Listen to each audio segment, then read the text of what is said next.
विद्यते कश्चनैनम, बहुत पुराना श्लोक है। रूपमस्या, उसका कोई रूप नहीं है। न संदरूषी, कोई बॉडी है, कोई आकार नहीं है। किनका? उसका, ईश्वर का। दलील श्रीमद् भगवत गीता, कुरान से दलील, ला तुद्रिकुल अबसार व हुवा युद्रिकुल अबसार। अल्लाह तबारक व तआला को देखा नहीं जा सकता।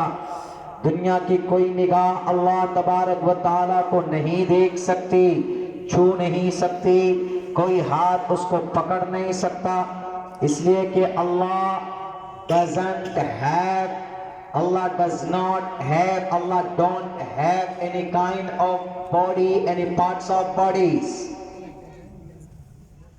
कोई हाथ पैर नहीं है, कुछ नहीं है, तो कैसे पकड़ा जा सकता है? जो मतलब श्रीमद् भगवत गीता का सेम वही मतलब कुरान करीम की इस आयत का है। तो इसीलिए मौलाना का कहना कि जिनको आप ओम बोलते हो, हम उन्हीं को अल्लाह बोलते हैं, यानी जो अकीदा आपका ओम के ताल्लुक से है वही अकीदा हमारा खुदा के ताल्लुक से है।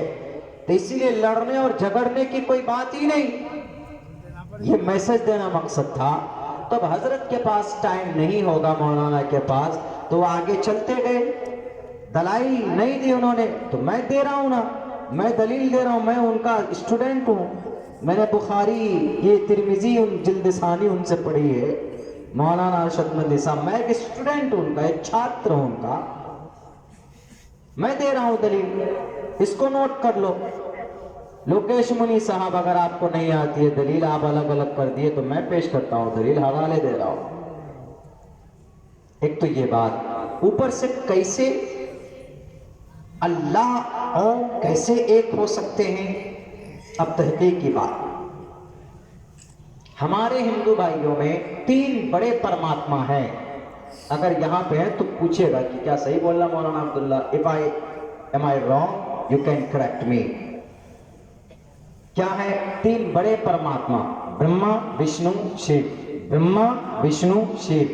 ब्रह्मा इसका मतलब अदम से चीज को वजूद में लाने वाला। कोई चीज नहीं थी लेकिन उसको वजूद में लाए, तो उस ताकत का नाम ब्रह्मा। अब कोई चीज अगर पैदा करता है तो अल्लाह को क्या बोलते हैं? अल खालिक, अल्लाहु खालिकु कुल्ली शै। तो संस्कृत में अल खालिक को क्या कहा जाता है? ब्रह्मा कहा जाता है। संस्कृत में ब्रह्मा, अरबी में अल खालिक। अल खालिक किसका नाम? अल्लाह का। ब्रह्मा किसका नाम? ओम का। देख लीजिएगा, दोनों मैच करेगा। विष्णु, विष्णु मतलब कायनात के तमाम मखलूक को पैदा करने वाली जात विष्णु। संस्कृत में विष्णु, अरबी में रब्बुल आलमीन। रब्बुल आलमीन का मतलब दोनों जहान की परवरिश और पालने वाले। विष्णु का जो तर्जमा वही रब्बुल आलमीन का। विष्णु ओम का ओम का हिस्सा है, रब्बुल आलमीन अल्लाह का हिस्सा है, अल्लाह का सिफाती नाम। तीसरा नाम क्या है? शिव। शिव मतलब भूकंप लाना, जलजले पैदा करना। जैसे तुर्की में जलजला आया, 55-56 हजार लोग, अभी उनकी लाशें निकाली जा रही है, अभी और बाकी है, न मालूम लाख तक पहुंच जाए ये मौत का ये आंकड़ा। अर्थक्वेक और भूकंप ये कौन लाता है? हिंदू भाइयों के अकीदे के हिसाब से शिव लाते हैं। शिव, इसी शिव को अरबी में क्या बोलते हैं? अल्लाह के सिफाती नाम में से ढूंढ कर लाओ, अल कहार। अल्लाह जब गुस्से में आता है, सिफत कहारियत वजूद में आती है। तो जो मतलब अल कहार का है वही मतलब संस्कृत में शिव का है। तो अब अल खालिक, रब्बुल आलमीन, अल कहार किसका नाम? अल्लाह का। विष्णु, ब्रह्मा, शिव किसका नाम? ओम का। देखिए जो मतलब, इसीलिए मौलाना ने कहा, ऐसी वैसी बात नहीं कही है। लोकेश मुनि साहब आए माइक उठाकर, मौलाना आपने क्या कह दिया? ओम अल्लाह, आदम, मनु सब एक। हमको माँ बाप ने पैदा किया, ठीक है लोकेश मुनि साहब, आपको माँ बाप ने पैदा किया, आपके अम्मा अब्बा को किसने पैदा किया, उनके माँ बाप को किसने पैदा किया, उनके माँ बाप को किसने पैदा किया, कहीं तो जाकर ये सिलसिला रुकेगा ना भाई। कोई ना कोई तो इन द लास्ट होगा, कोई ना कोई हमारा ग्रैंड फादर होगा, फोर फादर होगा। उसी को मौलाना ने कहा था कि हम आदम मानते हैं, आप मनु मानते हैं। अकीदे इस्लाम में आदम है, आपके यहाँ मनु है। तो बैरक झगड़े की कोई बात नहीं थी, लेकिन सोशल मीडिया में बड़ा वावेला मचाया गया इसके ऊपर, मसाला मिल गया लोगों को। हमारे ही लोग अनपढ़, बेवकूफ, जाहिल, नहीं जानते तहकीक की बातें, तहकीक से ताल्लुक रखता है। अलबत्ता इसका ये मतलब नहीं, इस्लाम में, शरीयत में ये मतलब नहीं है कि हम ओम सहना भवतु पढ़ने लगे, ओम भूर्भुवः स्वाहा पढ़ने लगे, ओम पूर्णमिदं पूर्णमिदं पढ़ने लगे, ओम नमः शिवाय पढ़ने लगे।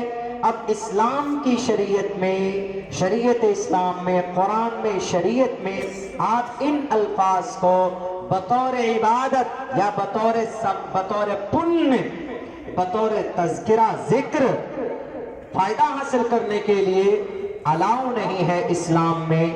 तहकीक के तौर पर बात करने के लिए बोल सकते हैं, कोई बुरी बात नहीं है, लेकिन जिक्र करेंगे अगर हम, अगर नमाज पढ़ेंगे, रोजा रखेंगे, तस्बीह पढ़ेंगे, तो हमें वही नाम लेना होगा जो कुरान और शरीयत का आखिरी संविधान जो कुरान की शक्ल में है, अल्लाह के नबी अलैहिस्सलातु वस्सलाम की ज़िंदगी में है, हमें उन्हीं के तरीक़े के मुताबिक अमल करना होगा। वरना कोई ये कहेगा कि मौलाना जब अल्लाह का मतलब ओम है तो हम अल्लाहु अकबर के बजाय ओम महादेवा बोल देते, क्या फ़र्क है? नॉट अलाउ, आप नहीं बोल सकते, इसलिए कि वह हमारे हिंदू भाइयों का एक कल्चर, उनकी इबादत, उनका सिस्टम है। आप वैसा नहीं कर सकते, आप वैसा करोगे जैसा मोहम्मद रसूलुल्लाह सल्लल्लाहु अलैहि वसल्लम ने आपको बताया है। लेकिन प्रूफ, तहकीक के तौर पर कहीं कोई खामी और कहीं पर कोई चूक नहीं है। जो लोग बोलते हैं कि मौलाना अरशद मदनी साहब का वो मौलाना की गलत तहकीक थी या गलत बात थी, वो गलत है, उनको जानकारी नहीं है, उनको इन्फॉर्मेशन नहीं है। बैरक है ये